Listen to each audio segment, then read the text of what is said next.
Dr. Madhukar Gupta is IAS, Additional Secretary, Department of Public Enterprise, Government of India.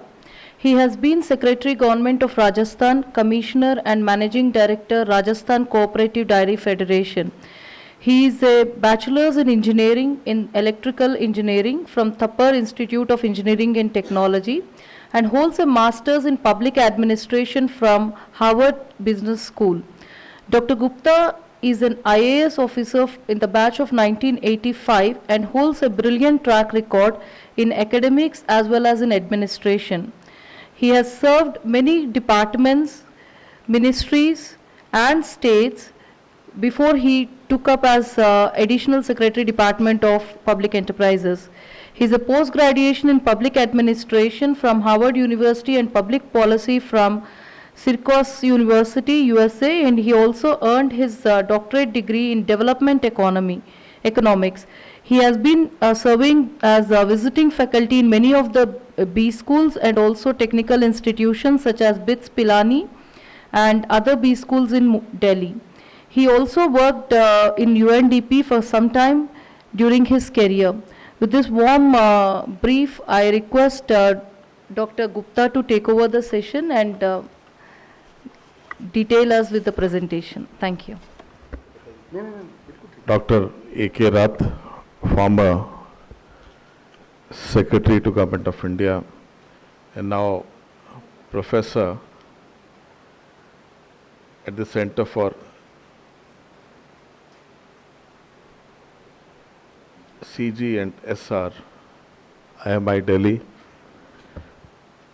Dr. Samar Verma, Program Specialist from IDRC, Asia region, based in Delhi. Professor R.K. Mishra, Director IP.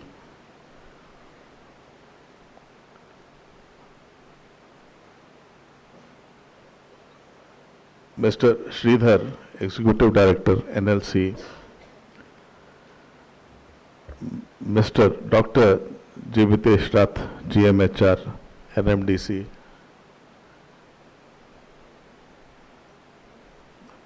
Dr.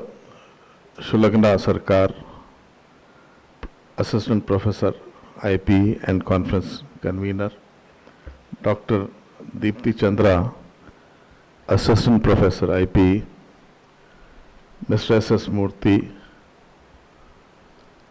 all distinguished faculty of IP, speakers, participants, guests. Finally, it has happened. As Dr. Mishra was mentioning, I had been planning to come here for a while, possibly more than a year.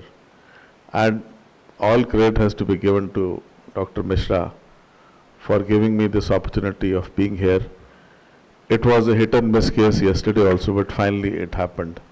And I'm thankful to him for being persistent and persuasive. I have been here to Nalsar and to BITS campus in Hyderabad on 2 different occasions, and I didn't know IP was so close, and I was really awestruck by the wonderful campus which they have, and all of you are lucky to be a part of it. I must really compliment the Board of Directors, Dr. Mishra, and all of you for making IP what it is today. I think we have every reason in the Government of India to be proud of IP and the campus and the faculty that you have.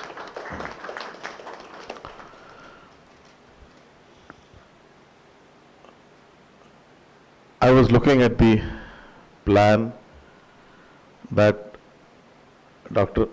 Shulagna Sarkar and her colleagues under the leadership of Dr. Mishra have for the next 2 days, and it's very impressive. And I'm tempted to say that next time we'd like to associate DP with the IP for having this kind of an event. So, and this is the 4th conference on CSR, and CSR is not a very familiar animal even now. I'll take you back to 2005 when I was studying in the US, and one of my colleagues, classmates from Korea, so I just happened to ask her about her area of interest, and she said CSR, and I just blinked. I didn't know the term CSR in 2005.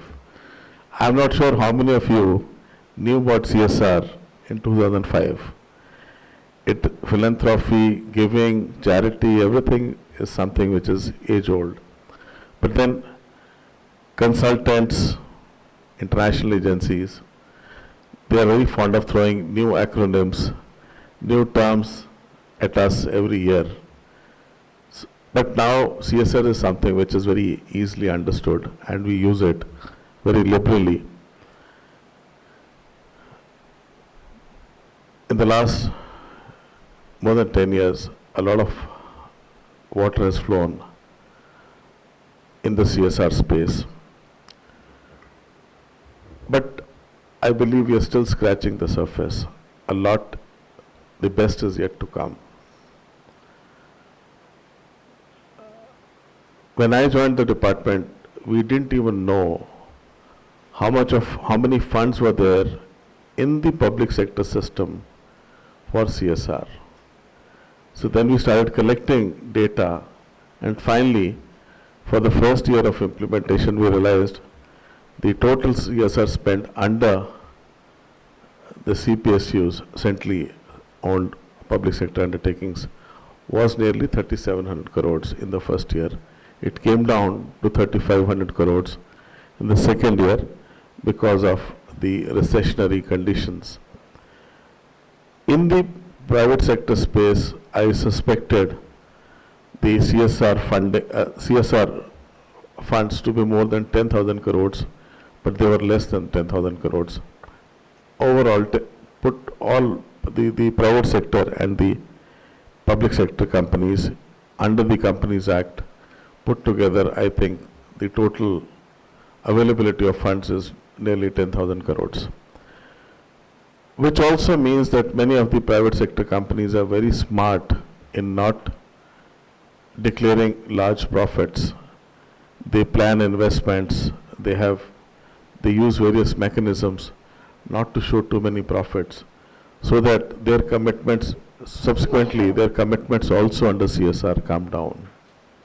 So that's another area of concern, possibly another opportunity for researchers in IP to look into, to investigate. The whole issue, the whole concept of CSR is, if I can say, pregnant with many concerns and issues. We have so much of research to do in the area of CSR. As a officer in the ministry, I am also tempted to take you through two slideshows if the chair of the session agrees. One is the hardware of CSR, the legal provisions, etc., etc. And the second is the software, the concerns, challenges, opportunities that we understand in the Department of Public Enterprises. A lot of discussion, as Dr. Mishra was mentioning, takes place between us and also the Department of Corporate Affairs, which primarily has the responsibility of implementing the Companies Act 2013. I have been a member of the High Part Committee on CSR, which was chaired by the present Lieutenant Governor of Delhi, Mr. Bejal. It was a big learning experience. And also now, the committee which is finalizing CSR awards under the chairmanship of Secretary Corporate Affairs. I think 16 to 20 CSR awards will be finally instituted and declared by the Government of India to honor those of you who are exceptional, who do exceptional work in the CSR domain under different categories. So I'll just start with the first slideshow. We are the only country in the world which has experimented with mandating CSR. There is no country where CSR is mandatory for companies.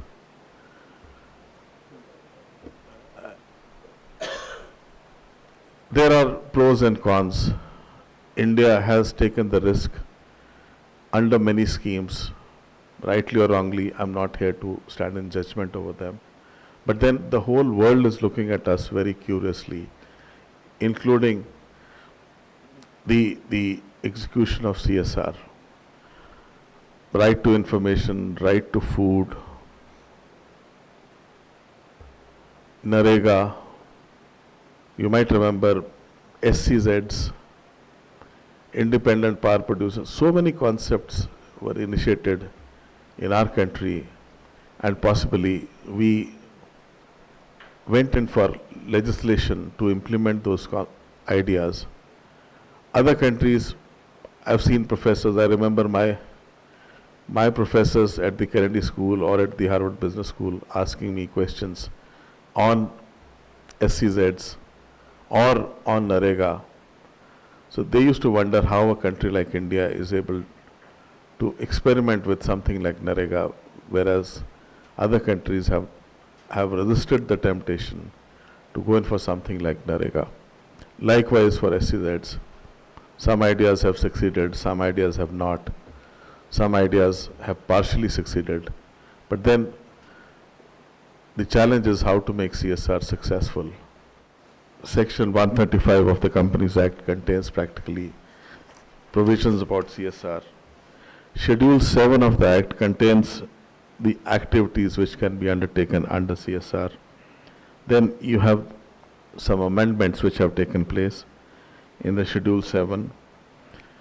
CSR, the implementation of CSR was to be done with effect from 1st of April 2014.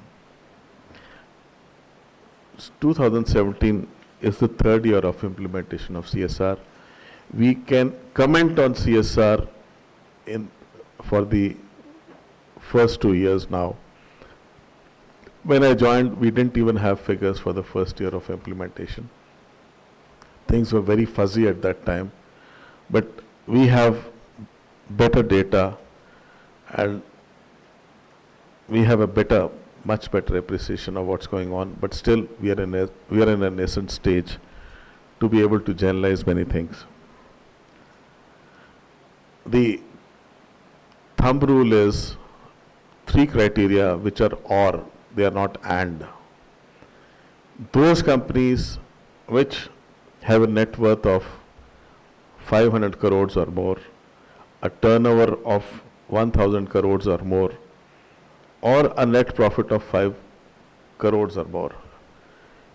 Any of the full conditions being fulfilled by a company, they are mandated to undertake CSR activities. At least 2% of the average net profits of the company, net profits. 2% of the average net profits of the 3 preceding years. Just to average out, there are issues. For example, BHEL made a loss of 1400 crores last year. But then, according to the average, they still have to undertake some CSR this year. So this provision basically has been introduced to ensure continuity in CSR efforts. So if averaging is not there, then 1 year possibly a company undertakes CSR and second year it may discontinue.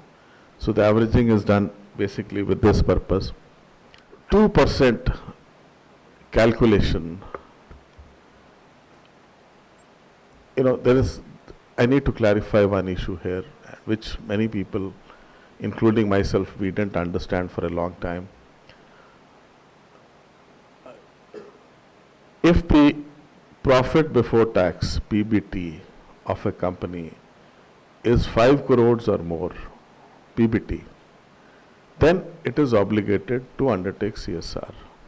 But 2% of, not PBT, of PAT, whatever has to go towards tax will go towards tax. The balance, which is profit after tax, 2% of PAT. a company qualifies to undertake CSR if PBT is 5 crores or more, but 2% will be calculated on PAT. I think we should be clear about this. All such companies have to have a CSR committee comprising of 3 directors or more, including 1 independent director. Dr. Rath has authored many papers, including a book on independent directors. So possibly when he talks about issues about CSR, he'll also talk about the role of independent directors in making CSR successful in the corporate sector. CSR activities, even for foreign companies, have to be undertaken only in the territory of India, not outside India. And when they undertake activities in India, they have to give preference to local areas and also to areas around which they operate. Now, this definition has been left open-ended, like many other things which have been left open-ended. You know, the problem is that when brilliant minds of people working in government like me, so we introduce so many things which complicate affairs. Fortunately, here in CSR, they have kept things very simple and basic. So they didn't have people like me complicating things. So, and many of us again tried to complicate these things in the high part committee on CSR, but finally, eventually, I think everybody agreed to keep things very simple. Now, you have the CSR committee, which reports to the board of the company.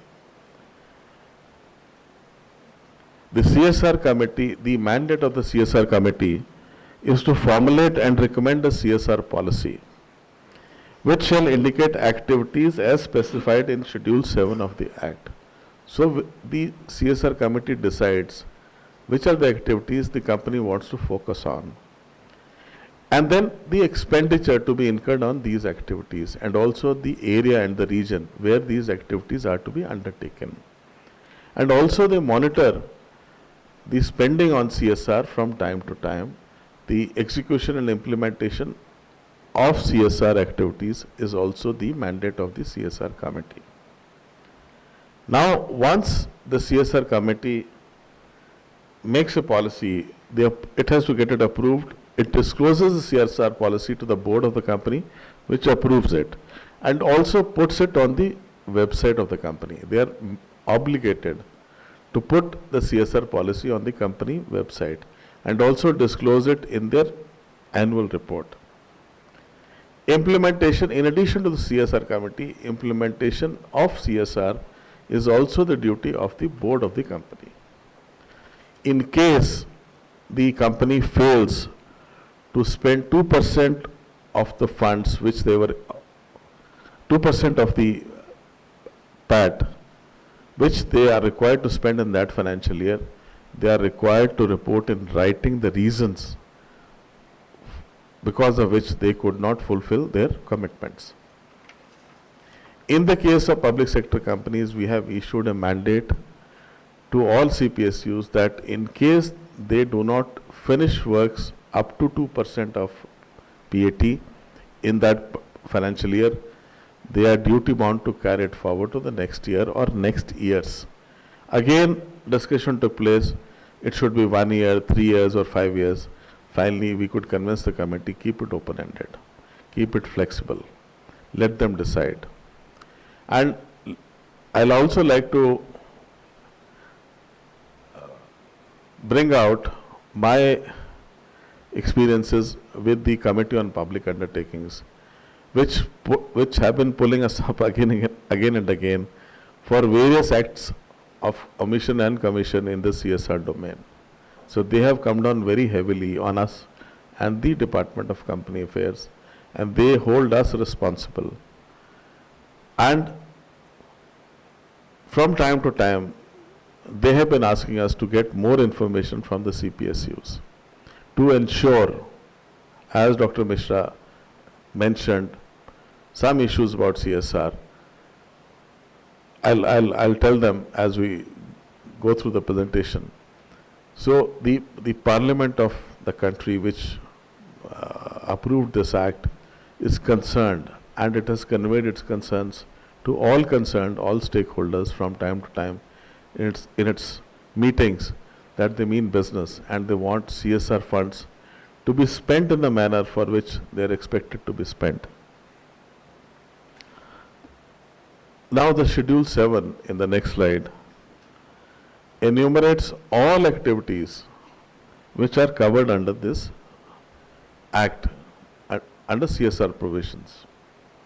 Now if you see these points, can you think of anything which is not covered in the development space under these points? At least as a development practitioner, I could not think of anything which is not covered here. Practically the whole range, the whole gamut of developmental activities is covered under Schedule 7 of the Act.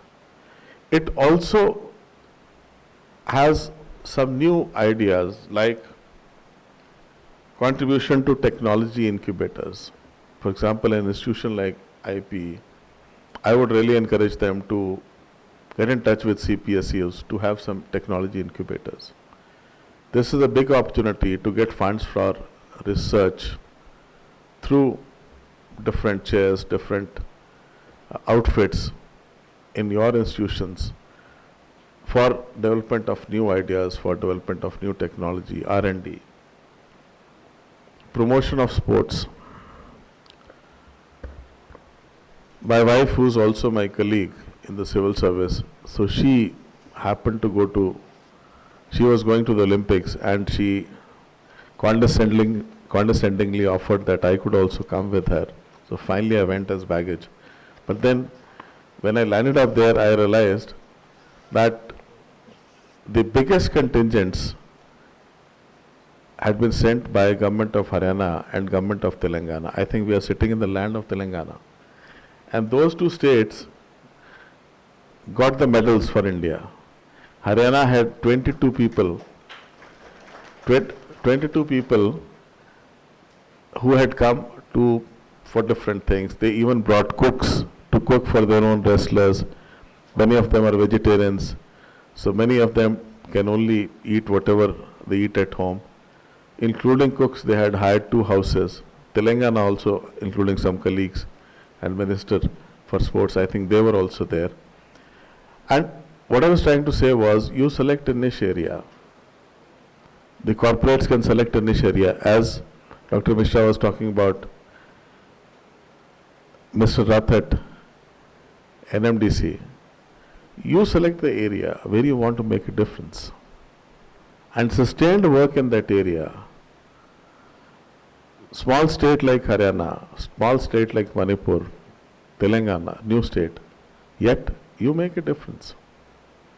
I think a lot is being done in the badminton academy which is being set up here.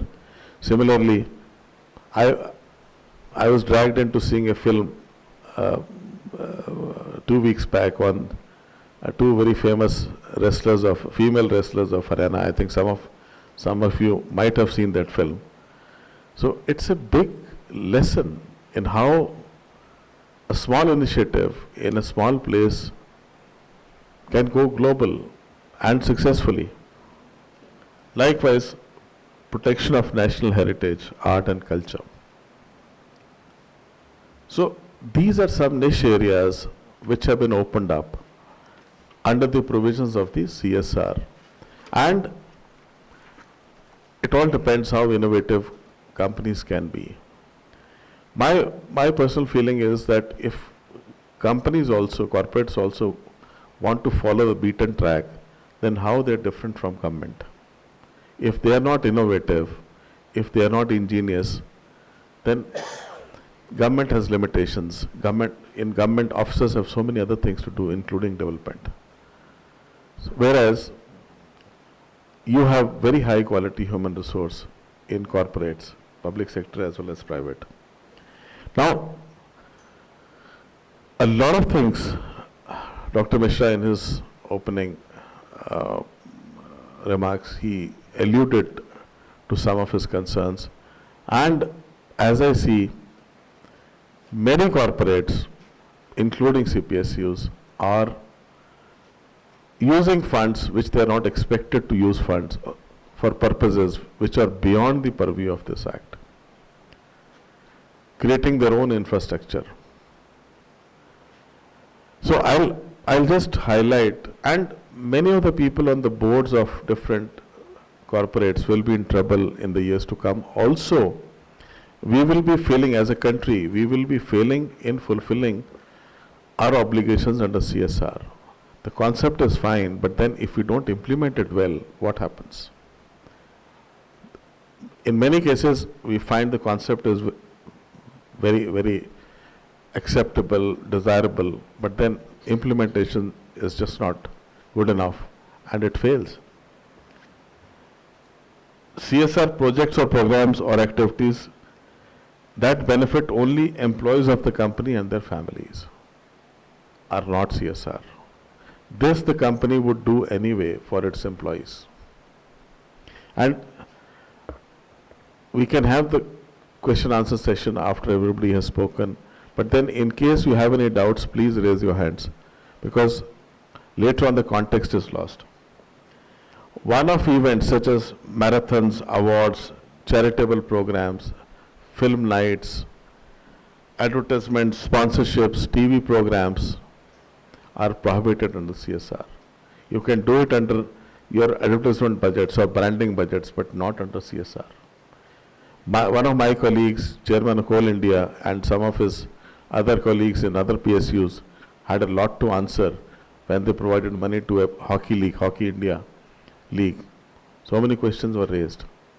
This, we must understand, these are provisions which are made by the Parliament of India, and the Parliament of India will hold us responsible if we do not adhere to the provisions of this act, whether they are public companies or private companies. They are expected to be spent in the manner in which it has been prescribed under the act. Land acquisition. Expenses incurred by companies for fulfillment of any act, statute, of regulations. Like a company acquires land and it is obligated to pay for acquiring that land. That is not CSR. Contribution of any amount directly or indirectly to any political party. In any case, now it has been reduced to such a level, it doesn't really matter. Activities undertaken by companies in pursuance of its normal course of business. That is the litmus test. So that is the yardstick that you have to apply before undertaking any activities, whether it is being done as a part of the normal course of business of the company or it goes beyond that. Only if it goes beyond that, it is possible. Contributions flowing out of budgetary resources, profits, or from the balance sheets of CPSEs to Prime Minister's National Relief Fund. Earlier it was allowed, but now, as per a directive from the PM's office, and very rightly so, it is prohibited, because contributions made to the relief fund also is a one-time activity. Let's say an earthquake takes place. So that activity happens only once. You provide food or shelter to people only once. It's not done in a program or project mode. Yes, if you are reconstructing, rehabilitating people on a long-term basis, which takes place months and years, yes, that can be undertaken. But immediate relief cannot be provided under CSR, and that is why these activities have been prohibited. A lot of people, consulting companies, NGOs, CSOs, evaluation agencies, institutions were waiting expectantly for funds from CSR, and they thought execution of CSR projects could be done only through them, but it is nowhere mandated. Company can undertake CSR activities using any means. They can do them directly through foundations, whatever. Companies can undertake these activities through registered trusts, registered societies, or companies established by the company or its holding or subsidiary or associate company under Section 8 of the Act. Through such trust, society, or Section 8 company not established by the company. In this, the only condition is it should have a track record of 3 years. Again, very extensive discussions took place, how many years, balance sheets, how many crores. So we stuck to our views that please do not complicate matters. But the company has to follow a process.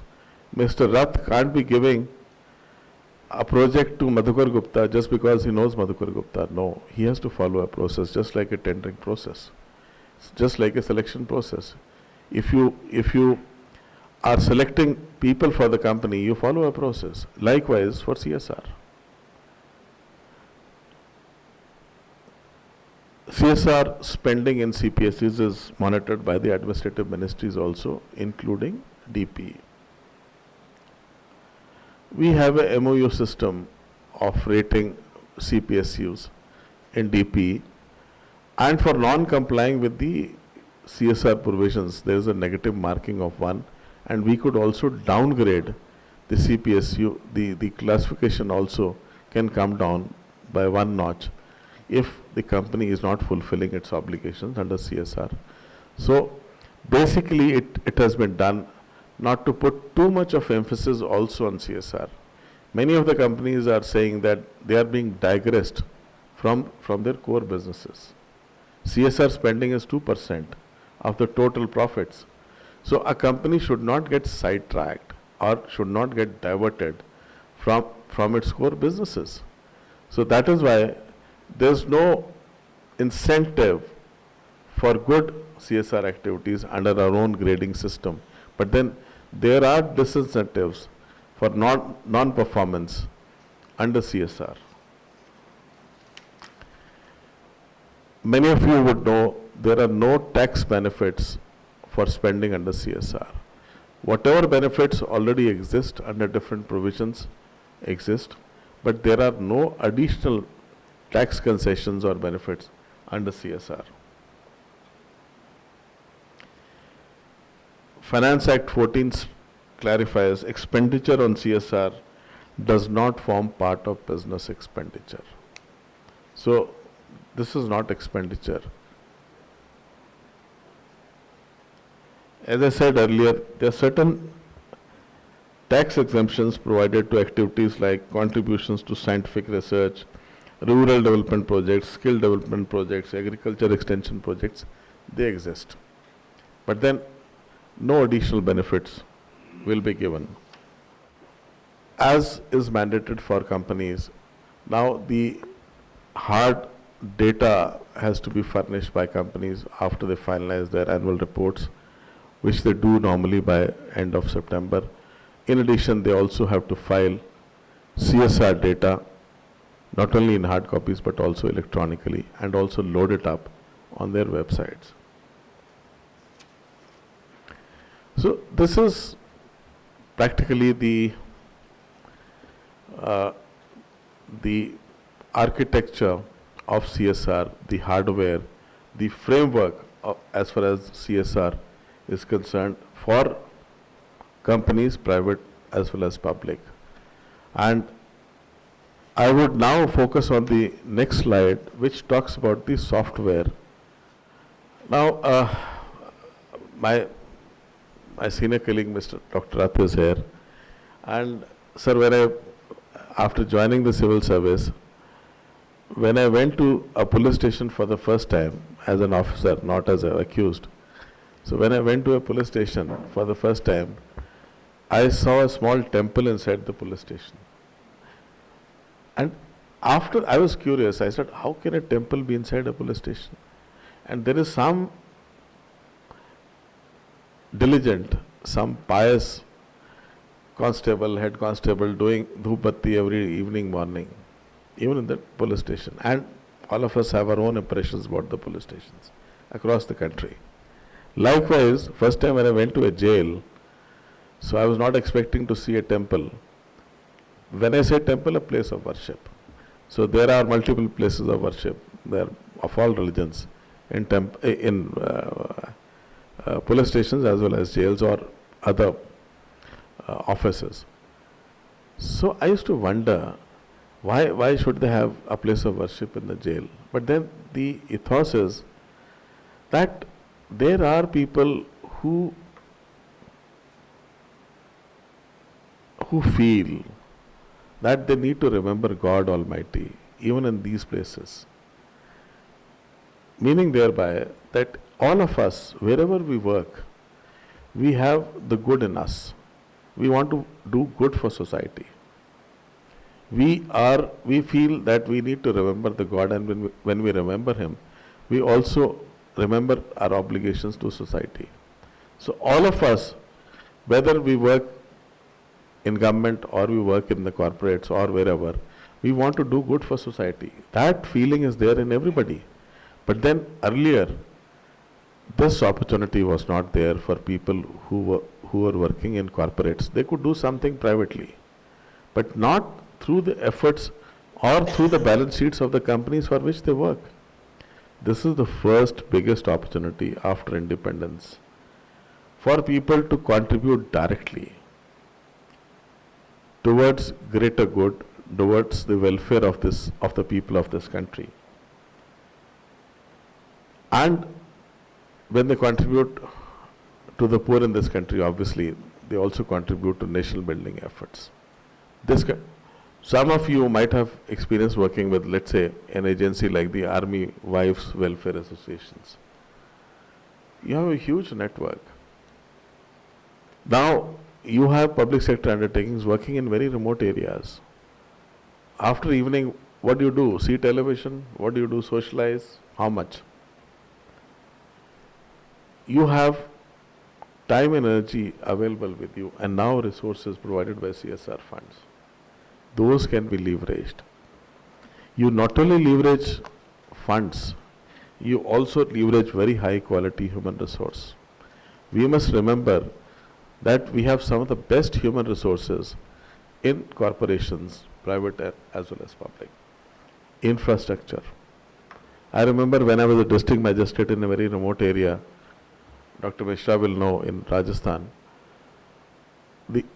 we had this confrontation with Pakistan, although the war didn't take place, but then the situation existed. It was a warlike situation. And overnight, the army just moved in. They don't ask you. They just moved into our schools, moved into our buildings. And the villagers are happy and also unhappy for different reasons.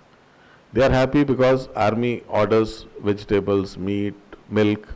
So villagers get ready cash. For whatever they sell to the army, they get ready cash.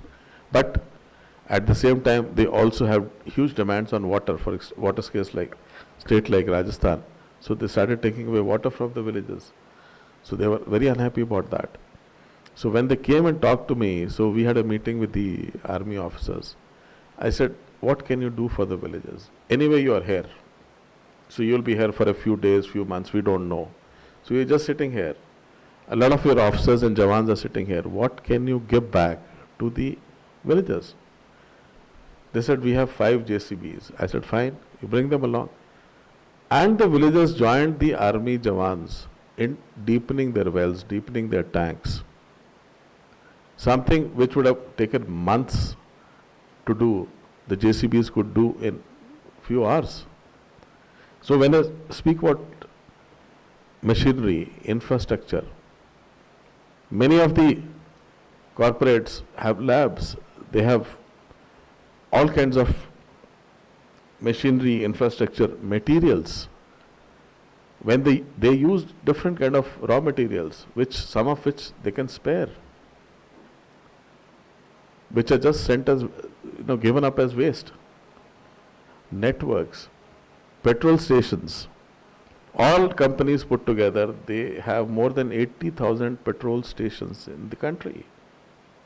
Let's say, if we want to give a message of the PM of this country, across the country, you just put 80,000 banners in 80,000 petrol stations and see the magic at hardly any cost. 200 rupees for painting a banner, and that's it. See the outreach. Branding. They have huge advertising budgets. When they advertise, instead of giving one message, they can give 2, 3 messages. And all companies want to look desired, want to look good in the eyes of people. When Steel Authority says we also make steel, so what do they want to say? So it's all about lives, but we also make steel. Outreach, brand equity. Just see the kind of branding. Today HMT might be making losses, but most of us who are beyond 40, I think all of us would have worn a HMT watch at some point in time. It's still a big brand name. See the kind of branding. So, in addition to funds, it's a big opportunity to leverage what we have in the corporate system. And if we don't do that, then we are like Hanuman, we don't know our power. We don't know what we can do. Just see high quality talent. And not only the man or a woman or the woman who works in the factory or in the unit, but also his whole family is there. And a lot of these CSR funds could be complemented. So I don't like the word dovetailed, but then complemented with many flagship programs of the state government, government of India, whatever. This is one big opportunity for the private sector and for the public sector to contribute to the development of our country. Anything which is not cost effective is not for our country.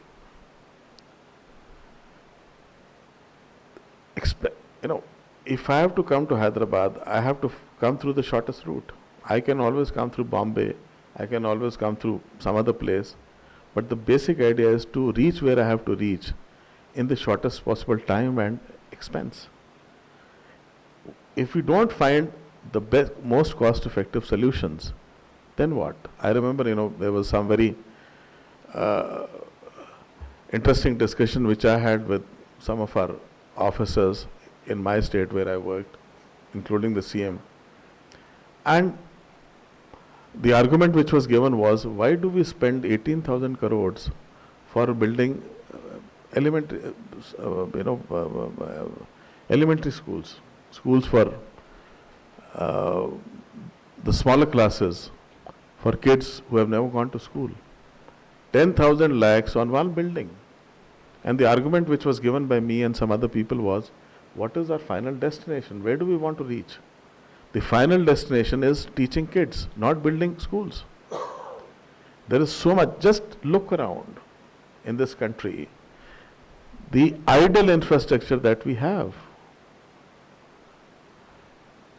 Airport Authority, new building, very fancy building, you outsource it, give it to some private player. What happens to the old building? It is just sitting there. And today we can beautify this room, spend 50 lakhs, 1 crore on this room. But does it add to governance or does it add to the quality of teaching and learning in any way? When we have, in the name of governance, we put up fancy buildings. In the name of development, we build huge roads, huge buildings, but that's not development. How does it add value to what we are doing? Earlier, you go anywhere in this country. Earlier, the taluk office or the tahsil office or the police station used to be right in the village or in the kasbah or mufassal town throughout the country. And then we started making fancy buildings. You take them out 10 kilometers away from the kasbah or from the village. Poor fellows have to travel, they have to pay again for your Hyderabad airport. It was sitting right here in the city. Now you see the time and cost. The basic idea is to catch a plane and travel. I don't care if it's... I remember when I was managing director of the road transport company, 17 years earlier, one new bus station would cost at that time 50 lakhs to 1 crore. I said, why? What you need is a toilet for men and for women, a shed, and platforms for people to board and deboard from the buses. That's it. Total cost 5 lakhs. Why do we need all this fancy stuff? And you reduce the waiting time. Why do you want people to wait for hours? If your buses run on time, they would come on the time. So why do we need this infrastructure, which has no meaning, which doesn't add value to what we are doing? Now one samosa in the airport, how much does it cost? One sandwich, 100 rupees. Parking. Is it development? So I was again coming back to the point that compare India and US. India is 4 times the population of US, exactly 4 times. And India is more or less 1/4 in terms of size compared to the US. So the ratio of area to men is 1:16. That is the kind of ratio, adverse ratio in which we perform. So, assuming great governance, still we are 1/16 in terms of availability of resources per person in this country. So, we have to find cost-effective solutions where we focus on the final destination, focus on the final objective. We should not be doing things which are sexy or which are very fancy. We don't have the resources for that. And then, what does a housewife do? How does she manage a budget? She's very clever. Nobody teaches her how to manage her budget. First thing is essentials. Wheat, rice, lentils, ghee, whatever. Finally, if she has some leverage, if there is an opportunity, she'll buy ice cream for the children. She'll buy something for the house. Only if she has something to spare. So we have to prioritize. And we have to get after the aam aadmi. We have to focus on the poorest of the poor and the most backward regions of this country. So we have to prioritize. Assuming we spend 100 rupees out of 100 rupees, but are we prioritizing? Are we spending it? How do we get the biggest bang for the buck?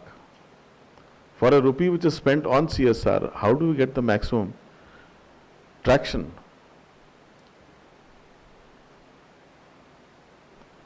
CSR projects can address the dual purpose of growth and sustainability.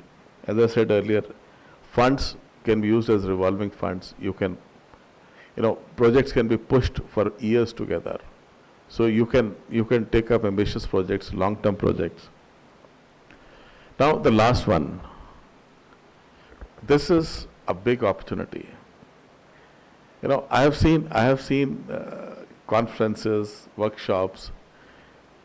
CEOs of the biggest corporates, officers, political leaders at the highest level. And when there is a small competition and there is a prize of a notebook or something, they fight for it. Isn't it? They just fight for it.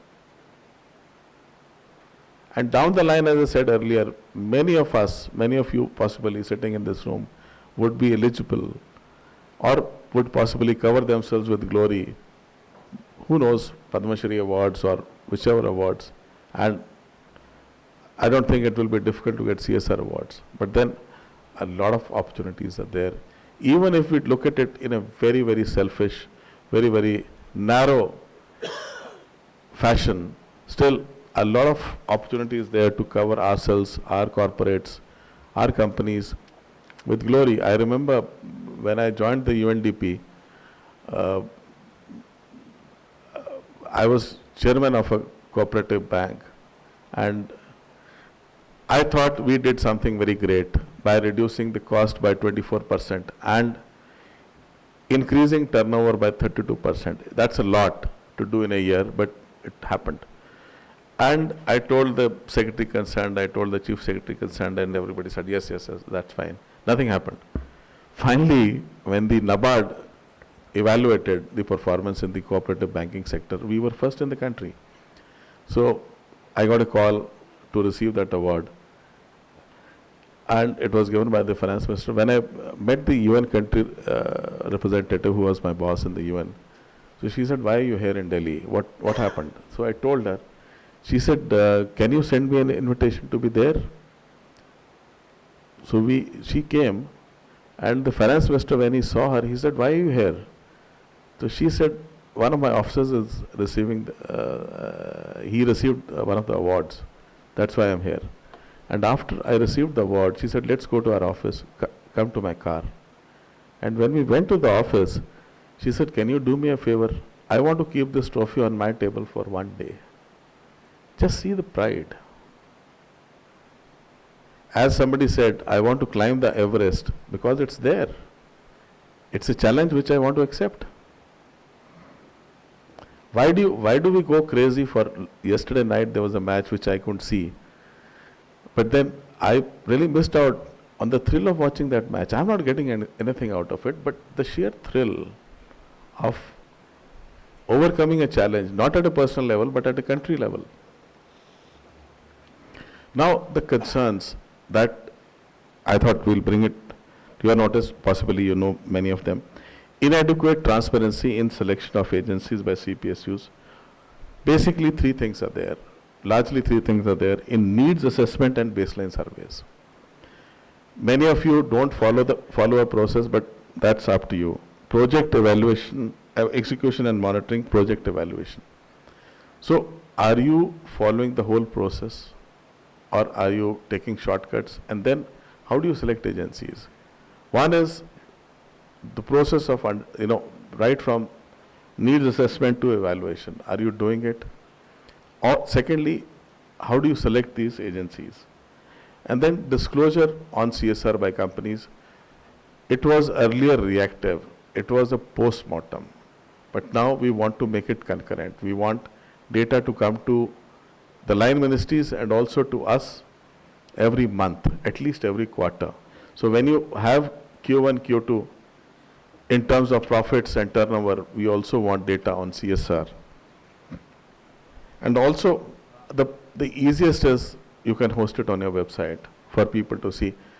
I think Dr. Mishra we were not together on one of the events in Seoul. But he would be aware because he's collaborating with them, IP is collaborating with the KIPF. And there, even a board meeting, the agenda for the board meeting, the minutes of the board meeting are put on the website. Every tender is on the board website. What is there to hide? There's nothing to hide. So why can't we mandate companies to put CSR data on the website? We are basically focusing on two kinds of data. One is vertically, sectorally, sanitation, health, whatever. Second is state-wise. Now the concerns continued. The board of directors are responsible for project selection, prioritization and execution. Then we also need to discuss internally whether we have the capacity, time and intent to deliver, whether the CSR committee has the capacity, time and intent to deliver. Do we need additional oversight mechanisms? Should a mandatory CSR audit be introduced? A lot of discussion is taking place. Again, I said, we should not need CSR audit and all. We should do it voluntarily. But then, finally, if we don't do it, it will have to be forced on companies. And as I said earlier, maximizing selection of projects, especially for the poorest of the poor, the Aam Aadmi. You have to take a call. We are nobody to tell you what needs to be done. The beauty of this is we can't tell, Government of India can't tell, and COPU was very angry with us when we told them we can't tell corporates what to do. So then they said, why are you sitting there? They very bluntly told our secretary, आप क्या कर रहे हो वहाँ बैठ के? अगर आप कहते हो कि आपके हाथ में कुछ नहीं है, फिर है क्या? आप बैठे किस लिए हो? We had to listen. But then that's a statement of fact. According to the Act, till such time we amend the Act, We can't do anything. The ball is in their court. They have to decide what activities are to be taken under the Act. Now, Gujarat is the only state which has formed a small unit to leverage CSR funds into their state. I remember when I was working as district magistrate in the 2nd district, we were having this acute drought in Rajasthan. And before the meeting started, the CM said, collector so and so stand up. So I stood up. And in Hindi, he said, कि ये सारा पैसा अकाल का आप ही निपटा दोगे क्या? तो I thought I had done something wrong. So I said, sir, कोई गलती हुआ क्या? बोला कि यही तो हम देख रहे हैं, गलती नहीं कर रहे हो और पैसा इतना खींच रहे हो अपने डिस्ट्रिक्ट में. तो then I said, साहब मेरा काम है, डिस्ट्रिक्ट मजिस्ट्रेट का काम पैसा अट्रैक्ट करना है. जितना इन्वेस्टमेंट हो, if I get more investment into my district, I am successful. Whether the funds come from private sources or from government, that is my job. And that is the job of the states as a whole. When you are competing for funds at a national level, whether NREGA or CSR, state governments have to take the initiative, they have to be aggressive, and so have to be district magistrates. But then what happens? A is not talking to B and B is not talking to C. Nobody knows what's going on. All of us function independently. Is it true or not? Many places, district magistrates, when we speak to state chief secretaries or to district magistrates, they will say, "Sahab, हमें पता ही नहीं है साहब, क्या हो रहा है मालूम नहीं है साहब." And many places, the companies, corporates are very wary of seeing the district magistrate के साथ 2 घंटा बाहर वेट करना पड़ता, मिले नहीं मिले, क्या बात करे.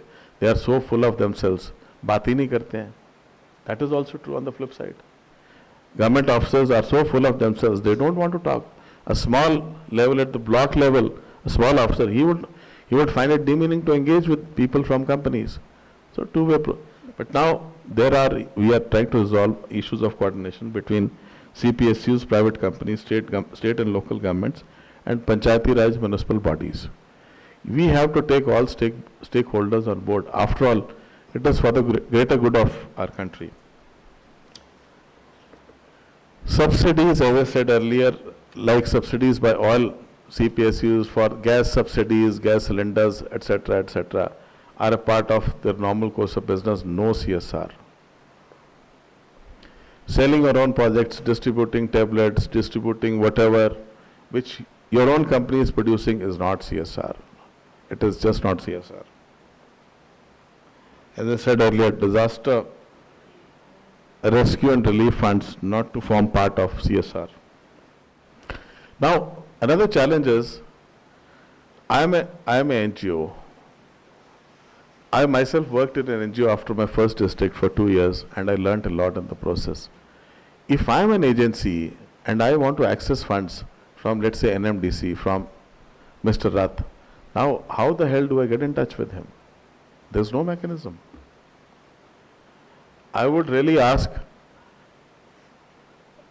Dr. Mishra to have a CSR fair here.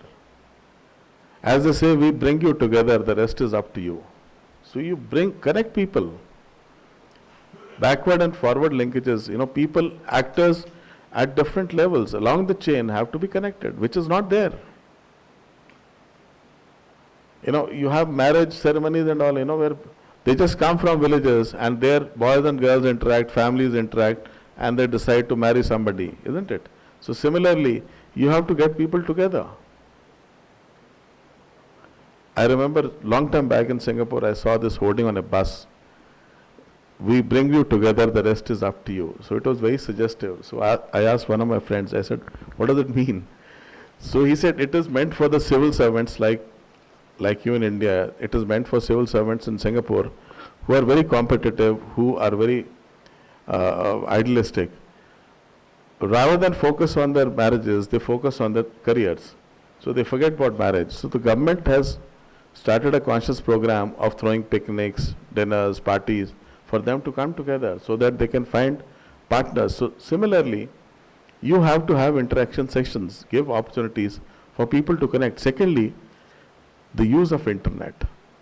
if you have a window in your website where people can send bright ideas, just like the PM's office, if you want to send something to the PM's office today, you can connect. What happens thereafter, we don't know. But then here you can always respond to them. As I said, cross-boundary interface between different stakeholders has to be reduced. Finally, the spending under CSR, although it is only the third year, is very spatially skewed. Fortunately, the operations of most of CPSUs are carried out in very remote areas because that is where the resources are. The most backward regions of the country also have the maximum resources, and that is where most of the CPSUs are active. So the spatial skewedness has to get reduced. We are also getting data state-wise. In case, many times people say, we have a profit of 10 crores and 2% of 10 crores is 20 lakhs. So what do we do with 20 lakhs? It is not the size or the volume of operations, it is critical ideas. Where do you move in? One school in a village, teachers are not there. The most critical thing, wherever you can provide those critical things, it makes a big difference. The trick is in identify what is critical. You have to identify, as I said earlier, the biggest bang for the buck. How is it? By using, and things are driven by ideas. So how do you bring in new ideas to get the maximum output of CSR funds?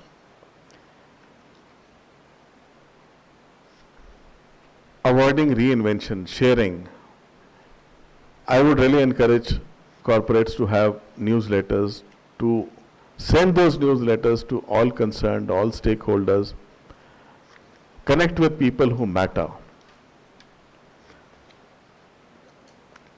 As I said earlier, maximizing of incremental returns against incremental inputs. While working with the UN, I realized you have to calculate the ROI on investment.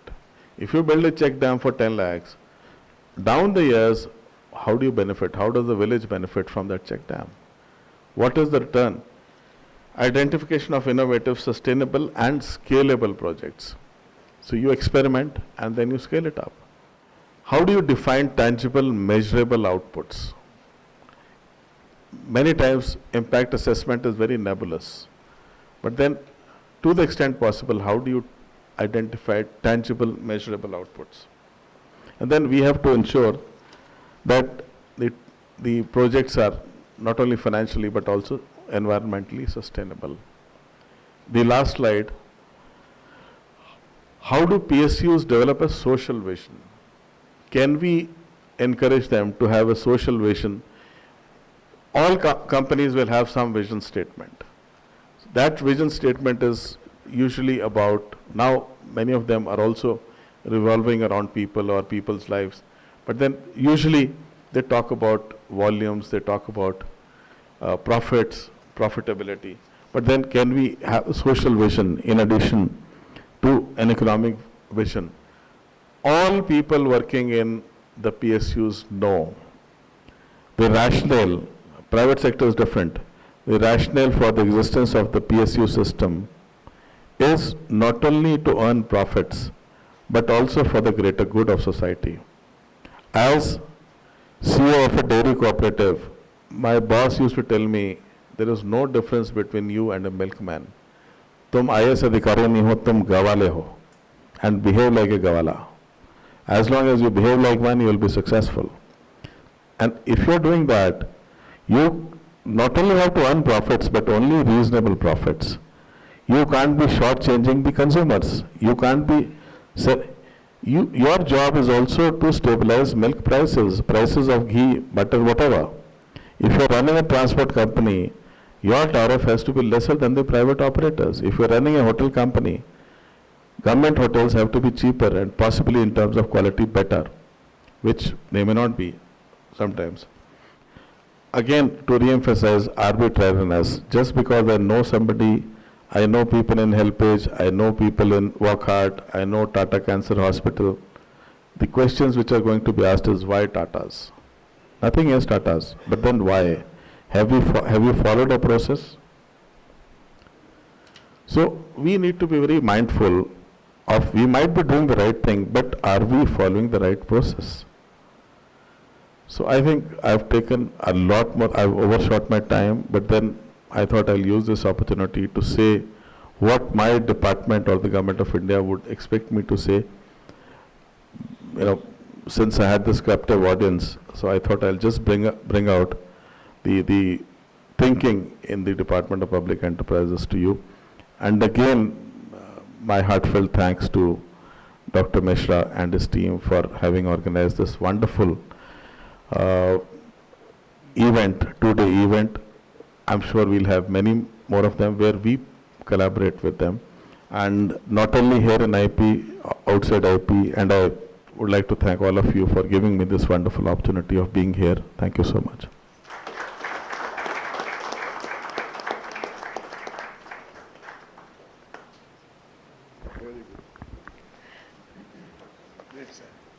Thank you, Dr. Gupta, for an exhaustive presentation on CSR, which is emphasizing more on the provisions of the Companies Act, the implementation, the corporate compliance, statutory compliance, methods, issues, and challenges. Thank you very much, sir. I think this becomes a paper for us to start our research on CSR, wherein all provisions, all acts, all aspects are being discussed. Thank you once again.